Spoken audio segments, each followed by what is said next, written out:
Brent Duncan has worked on this dairy farm his entire life.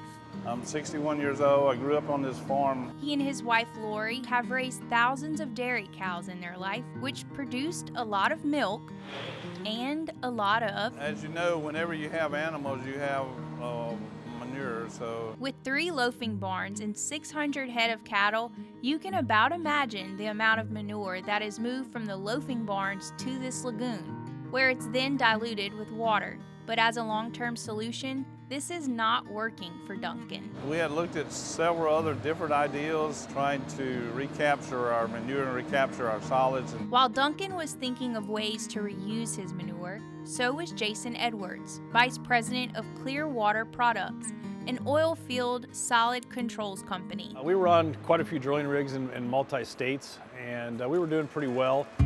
But like most businesses in 2020, Clearwater Products took a huge hit. The coronavirus pandemic caused the global oil demand to plummet, causing many oil companies to go bankrupt. But Edwards and his business partners had other plans. After that hit, we kind of were already dabbling in the environmental side of things, and so we just kind of went full bore and decided to kind of transition over.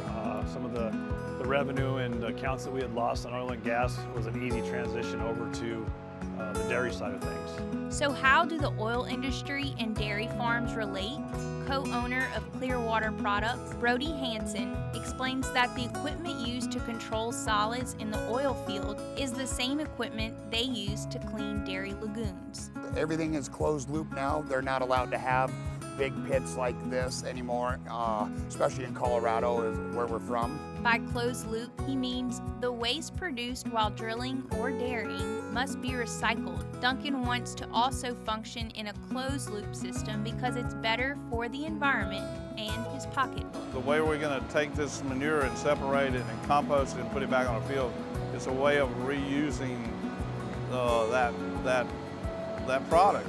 This machine uses a dredge that floats in the lagoon to collect the solids. It then pumps the material to these shakers that shake the big solids, and the centrifuge spins the remaining solids and place the water back into the lagoon. Jordan Rockwell, Vice President of Dredging Environmental, says not many people are doing this because of the availability of the equipment. I mean, you need everything we have with the centrifuges and the dredge, which is out there for people to use. But as far as I know, we're one of the first people that are, putting the dredge with the centrifuges to get this dry product out of the lagoons instead of just pumping it out to a field. What they're doing here with this shakers and centrifuges is unbelievable. The product that's coming out of those shakers and the product that's coming out of the centrifuges is a beautiful product. Brent's dad, Ray Duncan, who started the farm 71 years ago, is amazed at how far the farm has come. I think that's quite an adventure. Between installing this state-of-the-art dairy-go-round and now creating this closed-loop system, it's a testament to what Duncan and farmers and ranchers alike are doing to provide food and fiber to the world. In Franklinton, Louisiana, I'm Taylor Fry for This Week in Louisiana Agriculture.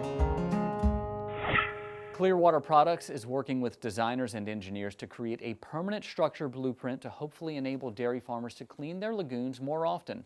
To learn more about these products, visit our website at twilatv.org.